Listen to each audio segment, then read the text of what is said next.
How's it going, guys? Welcome back to the channel, Pete's Carport, and in front of me right now is a 1997 Mercedes cl600 V12, also known as the c140. It's a variation of the w140 sedan that I own, but this happens to be the 12-cylinder coupe version, so two-door.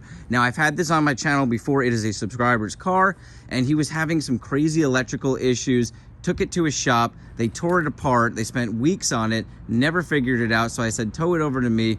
I'll take a look at it, but I know somebody that can definitely fix it. I might as well just kind of go through some things. I had some spare modules that I knew would work on this, so I changed a couple of those out because he told me he was hearing water swishing around and they couldn't find any water intrusion. So what I want to do right now, because I went ahead and made a clip and posted it around, and a couple people told me what to look for. Nobody was right, but I was so happy that so many people gave me feedback.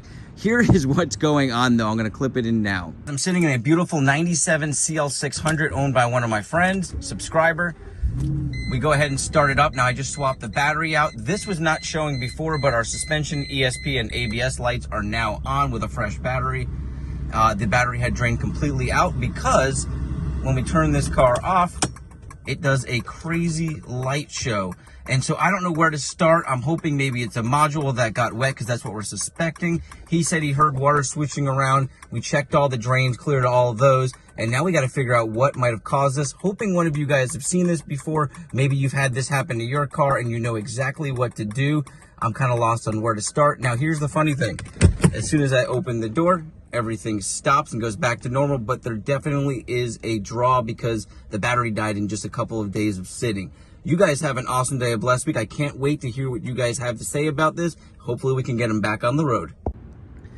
All right, so pretty crazy stuff. This is the first day I really got a full chance to look at it. I've been very busy lately. It's been extremely hot, and it actually has been raining, unfortunately. So what I ended up doing was opening up the cabinet back here to see if we had any water in there.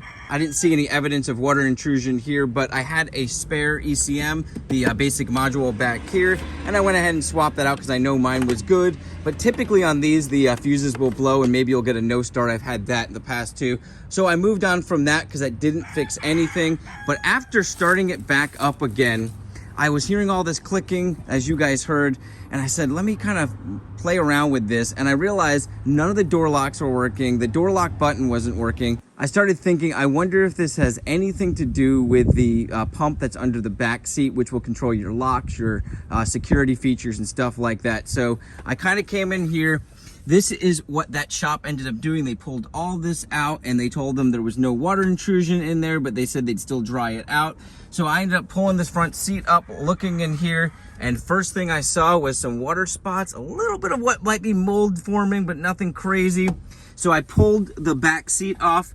I had the car running at this time and I saw some smoke kind of coming out of it. So I immediately ran, turned the car off, pulled the battery, and for some reason, I noticed they had this halfway unplugged, and he's been having issues with his locks, his trunk lock and all that. And I went ahead and pulled this out. The casing was wet. You can see there was definitely water down in here, a little rust spot there. And all of this is kind of damp down in here. Oh yeah, you can see right there how much water is in there. Now, I'm not exactly sure why water would come in directly here because it doesn't seem to be wet on any other side. This doesn't seem to be damp.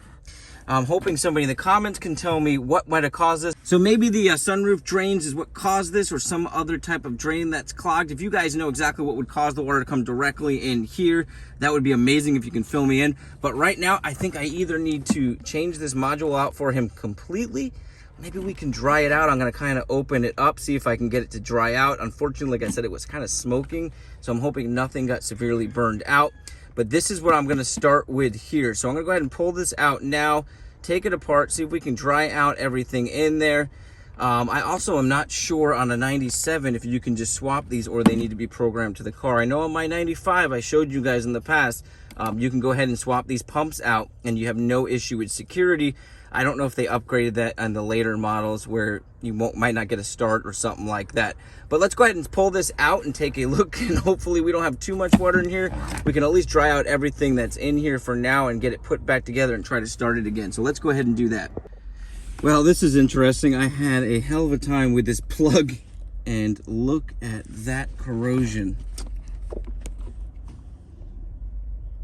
Wow, I don't think we're gonna be able to save this. Now, this is crazy. In my storage bin, I just found the one we pulled from a parts car a long while back. Now it's got some broken tabs on it, but maybe we can swap it in, at least get the car to run properly.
I think it works. Oh, yes.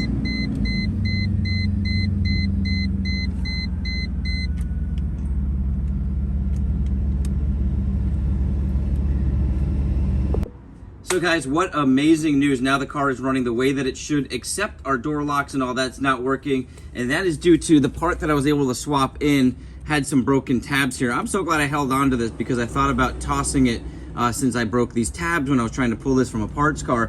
But I think what we might be able to do is pull this top and switch it over to this unit. So what I'm gonna do right now is I'm gonna go ahead and unscrew these. I started to do it on our good unit here, and then I'm gonna see if I can pry off this bottom piece, slide this off. I've never done it before, but I'm sure it's not that difficult. See if we can swap that over. If not, the worst case scenario is we know that all we have to do is get a new unit like this, and he can still drive it the way that it is. So let's go ahead and get started on that.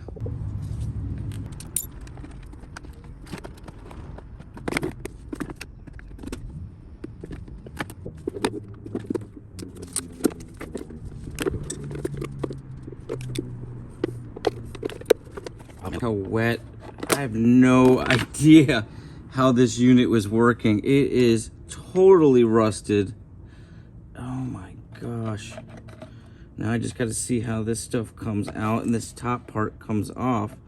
Hopefully we can utilize it. But man.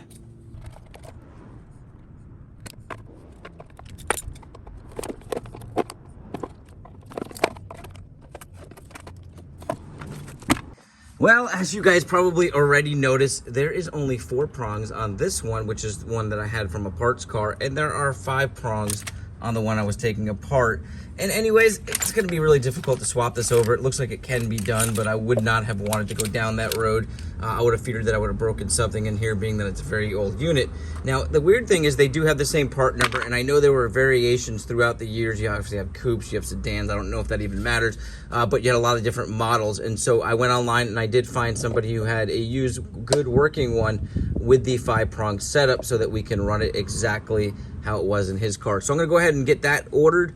And for now, at least the car runs. We found out the problem. What an exciting day. I mean, this could have taken a long time to kind of track down, and we tracked it down fairly quick. And taking that thing apart was kind of fun. Do you see how rusted? Let me go back over here because I was just blown away. Look at the bottom of this casing here. Look at just that gunk and how nasty the internals are. I mean, look at that. How was this thing still able to start? I know it's smoking and it was causing all sorts of electrical issues, but still mind-blowing that it was still sending a signal and allowing the car to start. Well, with that said, guys, I'm very excited. This is a short video because that means that we're gonna get this car right back on the road. It is his daily driver. He did pick up that R129 that you guys saw the video on, but I need to get that back over here to finish off some things on that, and then he can drive this. So you guys have an awesome day, a blessed week. I hope one of you guys learned something from this video and enjoyed watching it. Have a great day. See you next time.